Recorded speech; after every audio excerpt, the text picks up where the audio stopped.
Magandang araw sa lahat. Welcome sa ating channel, Listen Up TV. Episode 4 na tayo mga pre. Let's go!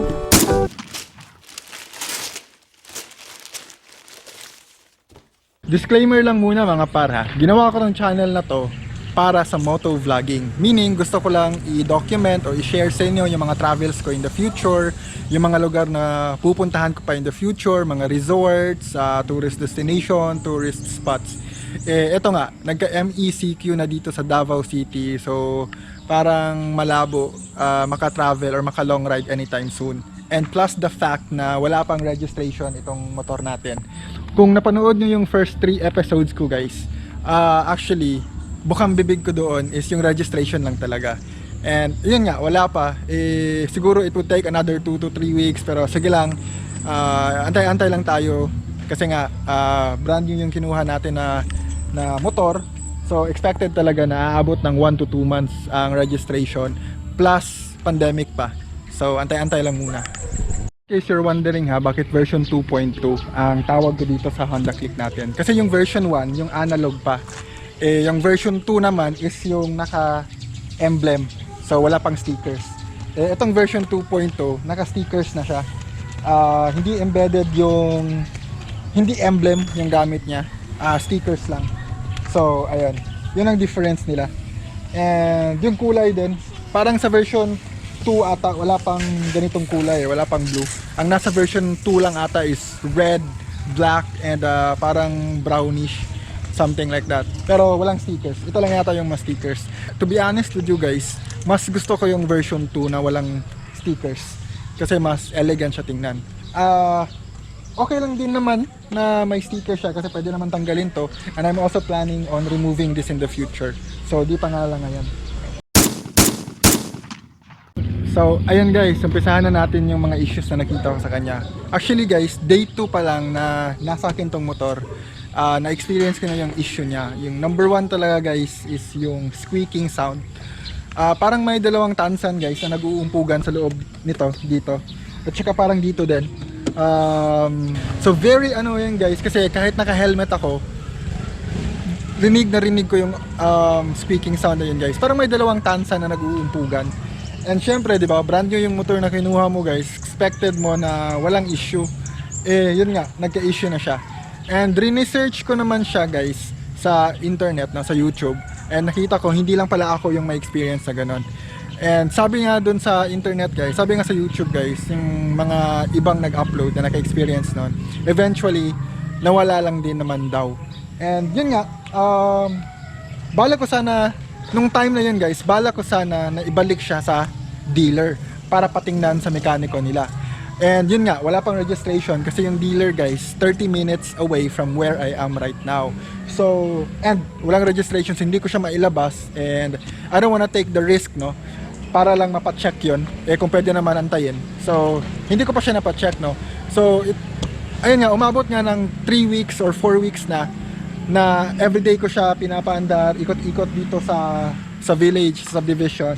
And ayun, humina siya guys, nawala siya. Humina siya, iba, not to the point na nawala siya, pero humina siya to the point na hindi mo siya marinig, no? So tama nga naman din yung mga na-experience ng iba na eventually nawala lang din yung squeaking sound. Even though nandyan pa siya ngayon pero I'm pretty sure guys, siguro sa mga darating pa ng mga araw or next month, most probably a few months from now, I'm sure na wala na yon. Second na issue na nakita ko sa kanya guys is yung gulong niya. Super slippery, no? Grabe guys, super slippery talaga. Kahit nasa hindi basang kalsada ka dadaan guys, talagang feel mo, damdam mo na yung pagka-slippery niya. Research ko guys actually yung Honda Airblade, and based sa research ko guys, yung Honda Airblade, yung stock na gulong nila, talagang makapit daw, no? Unlike nitong Honda Click na gulong is hindi siya makapit guys. So, and since bago pa siya, wag mong hamunin yung sasakyan, wag mong hamunin yung motor guys, kasi nga bago pa siya, no? Masakit guys sa heart kung matumba ka, bago pa yung motor mo. Hindi lang yung gasgas yung masakit guys, pati pa sa bulsa, kasi nga ipapaayos mo pa yung kaha niya, 'di ba?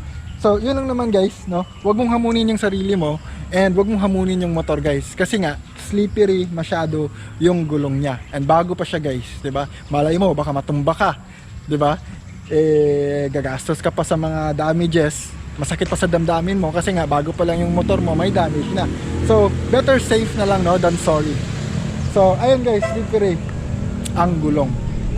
So, pangatlo sa issue guys na napansin ko sa kanya, well hindi naman siya actually issue no, pero siguro guys isa lang din sa mga bagay na dapat yung tandaan pag kukuha kayo ng Honda Click 150i. At yun guys is yung brake nya, no? Brake nya. Although naka-combi brake siya guys, sa thought guys na 150cc siya, napakalakas niyang umarangkada, napakalakas ng displacement niya guys. Yung brake niya, may possibility pa rin na malak ka, no?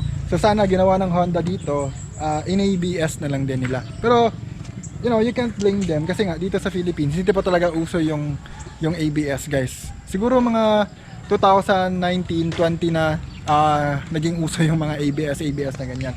So again guys, isa lang sa tandaan nyo guys na may possibility na malak yung brake nyo pag sobrang lakas ng takbo nyo tapos magbe-brake kayo. Yun lang talaga guys. So it's just a matter of how careful you are pagdating sa kalsada. So ayun. And nga pala guys, itong parang brake lock nya sa mga paakyat at saka sa mga pababa. Yung kunwari may traffic tapos kailangan mo mag-brake, di mo na kailangan hawakan dito guys. Pwede mo na itong ipihit dito tapos magbe-brake na siya. So hindi masyadong nakakapagod. Anyway, pagdating dito sa motor na to guys, I don't know if isolated lang ba, ito lang ba na motor, pero hindi makapit to guys, hindi makapit sa akin. So ipapacheck ko pa sa Honda no. Pero sabi nila guys, na-adjust din naman daw yan, na-adjust din. So siguro pag may registration na tayo and makabalik na ako sa Honda guys, papacheck ko na lang yan. So yun talaga yung tatlo na main issue guys na nakita ko sa kanya. First is yung squeaking sound dito kasi very annoying. Second is yung gulong. And ang pangatlo is yung brake niya. So guys, just in case you are wondering guys no, kung naayos na ba ng Honda yung digital panel nila. So far guys, okay naman siya. Halos every night kasi guys, dito sa lugar namin umuulan. And halos every night din, no? Talagang sinasadya ko guys na ilabas siya, na maulanan siya to check kung magmo-moist ba or masisira ba yung digital panel niya. And magwa 1 month na sa akin tong motor na to guys. And so far so good, no? Wala naman ako napansin na moist or sira or nagba-blackout or whatnot.